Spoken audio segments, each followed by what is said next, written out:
নমস্কার প্রিয় দর্শক, সবাইকে গুড মর্নিং নমস্কার জানাই। আজকে আবারও চলে এসেছি, মাছের আড়ত কাছাকাছি আছি, এখন রাস্তা দিয়ে যাচ্ছি। তোমাদেরকে আজকে দেখাবো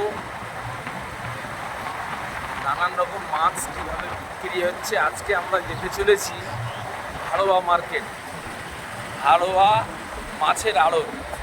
তো কোন মাছ কী দামে বিক্রি হয় আর কিভাবে বিক্রি হচ্ছে না হচ্ছে সবই তোমাদেরকে আজকে দেখাবো।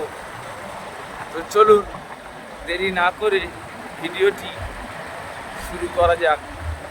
আর হ্যাঁ, অবশ্যই যদি আমার এই মাছের ভিডিও আপনাদের ভালো লেগে থাকে তাহলে একটা লাইক আর একটি শেয়ার করে দেবেন। নমস্কার, আমি কৃষ্ণ মণ্ডল, ডেলি ব্লগে আপনাদের সবাইকেই সুস্বাগতম। তো চলুন দেরি না করে ভিডিওটি শুরু করা যাক। আস্তে আস্তে আড়তের দিকে যাচ্ছেই, চলেই এসেছি প্রায়।